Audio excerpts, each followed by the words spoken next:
Chapter 1, Rickrack. On a bright, brisk Saturday afternoon in December, Kit, Kittredges, and her best friend Ruthie were cheerfully skittering down the sidewalk together like blown leaves. They were going to the movies, which they loved to do. When the girls were close to the movie theater, Kit leaned forward. She put her fist in her pocket and pushed down so that the front of her coat covered more of her dress. "Hey, Kit, are you okay?" asked Ruthie kindly. "Did your stomach hurt or something?" "No," said Kit, "I'm fine." "Then how come you're, all hunched over like that?" asked Ruthie.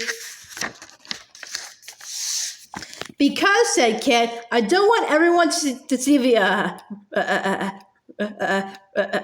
rickrack on my dress." "Why not?" asked Ruthie. "It's cute." "Cute?" said Kit. "I hate it. My mother sewed it over the crease that was left when she let the hem down. I think it looks terrible." Actually, Kit felt as if the rickrack were a big embarrassing sign that said to everyone, "Look at this old outgrown dress I have to wear because I'm too poor to get a new one." But she did not explain that to Ruthie. Luckily, Ruthie was the kind of friend who was helpful even without explanations. "Walk behind me," she said. "I'll cover you up. Once we're inside the movie theater, it'll be dark and no one will see." "Okay," said Kit. She scooched up behind Ruthie and the girls went into the theater. It was very warm inside. The air was buttery with the aroma of hot popcorn. And of course, Ruthie was right. It was dark. Even so, when Kit sat down, she spread her coat over her lap to hide the rickrack. "Want some?" asked Ruthie, generously holding out her popcorn to Kit. "Thanks," said Kit. She took just 2 pieces of popcorn so that Ruthie wouldn't think she was a moocher. She already felt prickles of guilt because Ruthie had paid for her movie ticket. Kit's father had lost his job 5 months ago because of the depression. Her family didn't have money to spare for luxuries like new dresses or movie tickets. Kit didn't see how she'd ever be able to pay Ruthie back. Not that Ruthie expected her to. It just made Kit feel funny to owe money, even to her best friend. Kit squirmed in her seat. It never used to be awkward like this before Dad lost his job. Back then, Kit could pay her fair share. Maybe she shouldn't have agreed today when Ruthie, whose father still had his job at the bank, insisted on paying for her ticket. "Think of it as an early Christmas present," Ruthie had said. "Maybe I shouldn't have given in," thought Kit. But as soon as the newsreel began, Kit was very glad she had given in, because there on the screen, smiling and waving at her, was Kit's absolute heroine, Amelia Earhart. Kit sat on the edge of her seat. The newsreel narrator was saying that Amelia Earhart was the first woman in history to fly a plane across the Atlantic Ocean all by herself. Kit knew everything about that daring solo flight. In fact, Kit had a newspaper article about it tacked to the wall above her desk at home. She read it a million times and stared at the photo of Amelia Earhart grinning her cocky, confident grin. Now, Kit stared at the movie screen as Amelia Earhart, in a sporty jacket, flight cap, and gloves, saluted the camera and climbed into the cockpit of her plane. Kit listened to the rumble of the plane's motor. She could almost feel the little plane straining to go faster, faster, faster as Amelia Earhart drove it down the runway. But at last, she could feel the exhilaration of lifting up off the ground and soaring above the clouds. The newsreel ended and Kit sank back, but she was so carried away by Amelia Earhart that the cartoon as the newsreel went by her in a blur. When the feature movie began, Kit didn't even try to make sense of the story.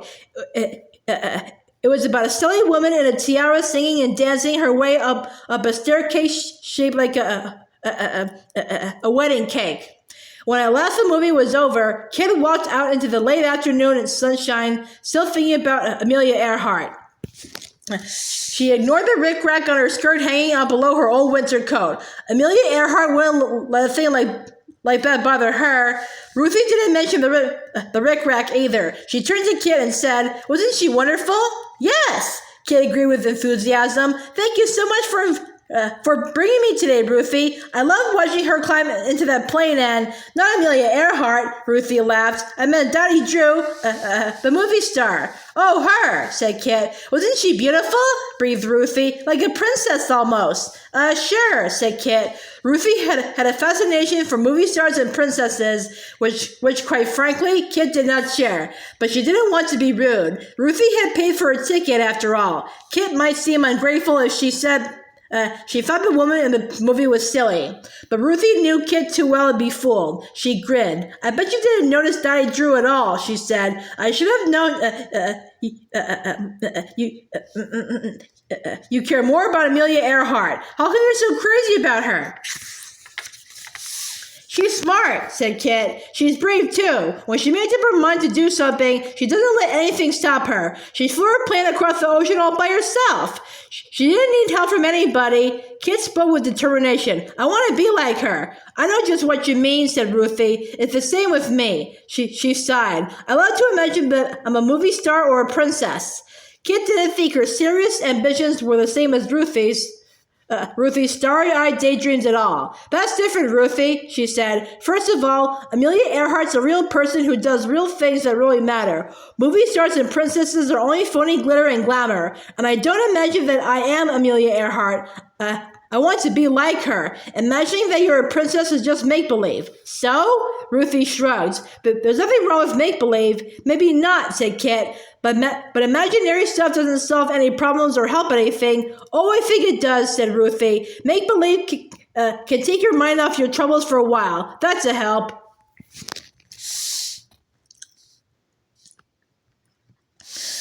On the sidewalk ahead of the girls, Kit saw a sad sight. It was a pile of household goods dumped on the curb. A bed frame leaned against a chair, and a lamp lay sideways on the ground. Books, clothes, and pots and pans were jumbled together in a heap. Look, Kit said to Ruthie, pointing to the pile. That stuff belongs to a family that's been evicted. They've been thrown out of their house because they can't pay for it anymore. You've got to admit that make-believe and imagination are not going to help them.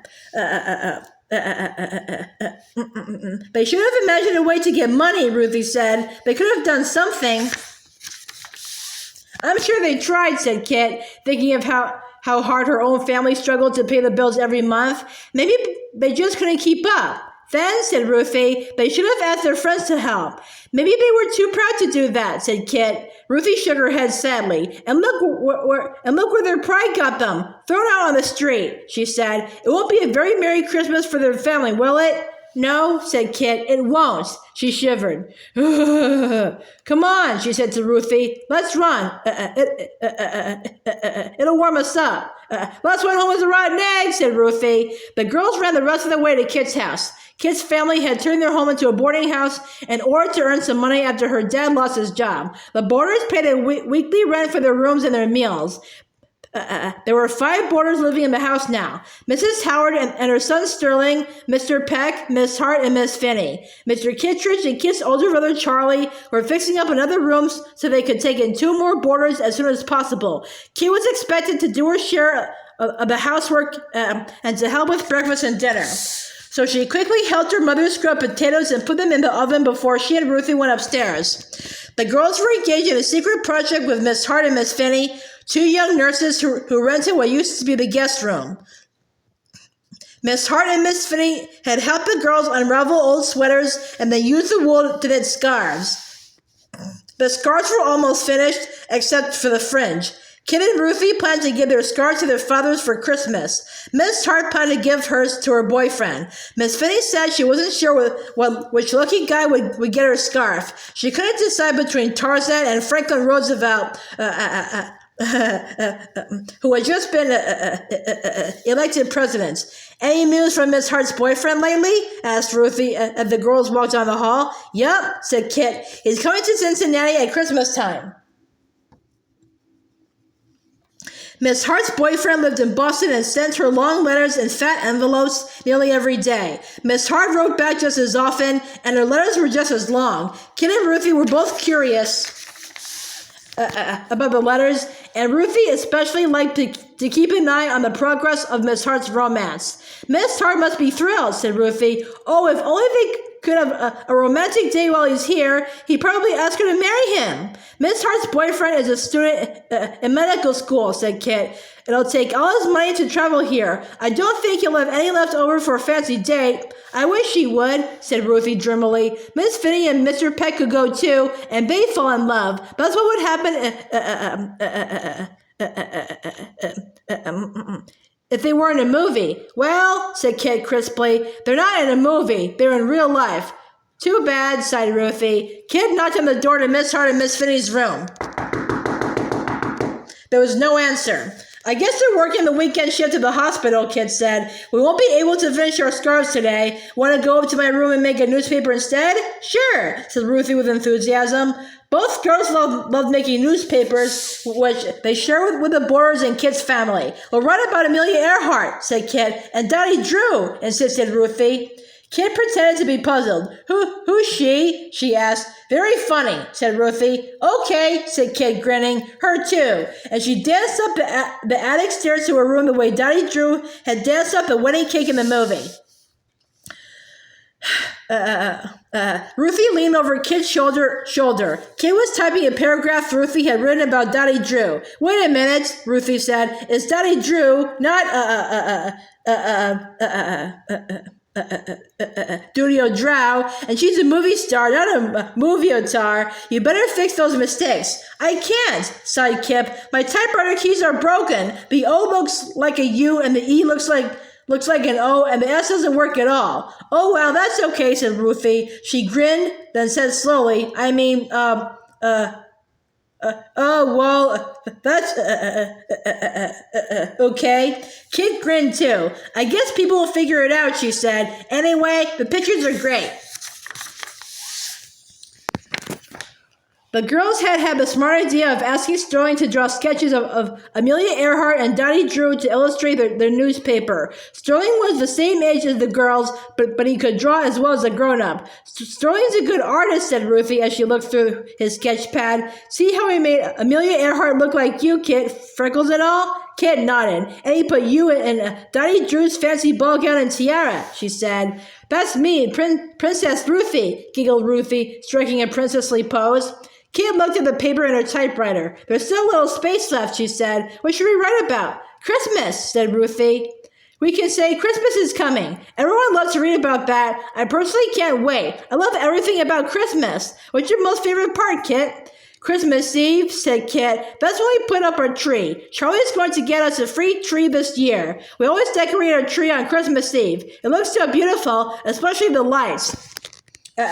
We turn them on when we finish decorating, and we have dinner next to the tree. Mother always makes waffles. It's a tradition. I love it. I love the tradition. But I love the tradition that you and I have, said Ruthie, when we go downtown with our mothers on the day after Christmas. Ruthie, Kit began. I'm sorry. I'm afraid, but Ruthie talked over her. I know you and your mother are awfully busy this year, with the boarding house and all, she said. So I was thinking that maybe this Christmas, instead of the whole day, we could go downtown just for a few hours instead. That'd be just for fun, wouldn't it? Kit believed in telling the truth, even when it was hard. Time isn't the only problem, Ruthie, she said. My mother and I don't have any money for lunch at a fancy restaurant or tickets to a show. We don't have money for presents even. Not this year. That's what I figured, said Ruthie. So I thought we could change our tradition and just go window shopping and have a winter picnic or something. I think, said Kit slowly, it would wreck our tradition to change it. We wouldn't change all of it, said Ruthie. We still get all dressed up in our best dresses, and I'd have to wear this Rickrack dress, Kit cut in, which I hate. She knew she sounded like a sourpuss, but she couldn't help it. But it's Christmas, Ruthie insisted. You never know what might happen. You might get a new dress. Kit shook her head. The last thing I want my family to do this Christmas is to spend money on me, she said. I don't want dresses or outings or presents. The only thing I want is to find a way to make money. Find a wicked ogre, said Ruthie. Lots of times in fairy tales, a princess is kind to an ogre, and they spin straw into gold for her, or he enchants her so that jewels come out of her mouth when she talks, or he grants her 3 wishes. Kit felt annoyed at Ruthie and her princesses. She and her family were real people, not characters in a fairy tale. For Pete's sake, she said, it takes work, not wishes, to solve problems. That make-believe stuff is silly. There are no ogres in Cincinnati. Ruthie just grinned. Watch out, she said. If you're not nice, the ogre will make snakes and toads come out of your mouth. How'd you like that? Not much, said Kit. Impatiently, she pushed the silver arm and moved the paper up and out of the typewriter. But she pushed a little too hard because, to her horror, it came off in her hand. Oh no, she cried, holding the silver arm up for Ruthie to see. Look what I've done. Uh-oh, said Ruthie. Can you screw it back on? No, said Kit. Oh, now the typewriter won't work at all.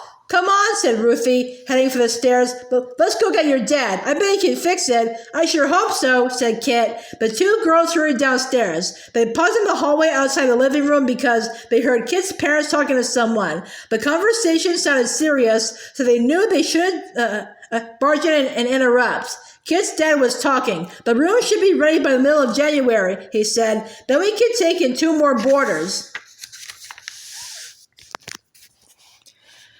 I'm afraid that I'll be too late, said the other voice. The girls looked at each other in surprise. It was Ruthie's dad, Mr. Smithens, speaking. Ruthie started to go into the room, but Kit held her back. I've come today as a friend, Mr. Smithens said. Your name is on a list of people who owe money to the bank, people who are behind on their mortgage payments. I came to warn you that if you can't catch up on your payments, the bank will take your house and you'll be evicted. Evicted? Kit felt as if she'd been hit hard in the stomach. I'll hold off the bank until after the holidays, Ruthie's dad said. But if you can borrow the money from someone, you should. Do you think your aunt in Kentucky might help, Jack? Or Margaret? Or Margaret? How about your uncle here in Cincinnati? Kit's mother started to answer, saying, Thanks, Dan, Kit's dad interrupted. We'll figure something out.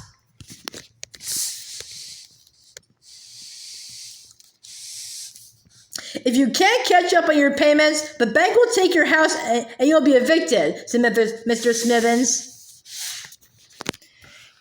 Kit could hardly breathe.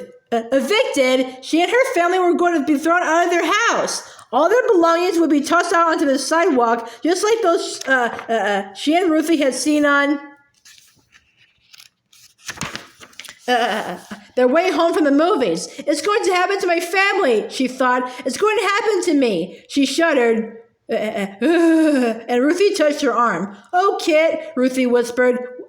What do you do? I wish, thought Kit. She jerked her arm away. She couldn't bear to hear Ruthie say one of her silly things about wishes and princesses and make-believe. Not now. It was bad enough that Ruthie had been there to overhear the terrible, humiliating news. Without a word, Kit turned sharply and went back up the stairs to her room, leaving Ruthie all alone in the hall.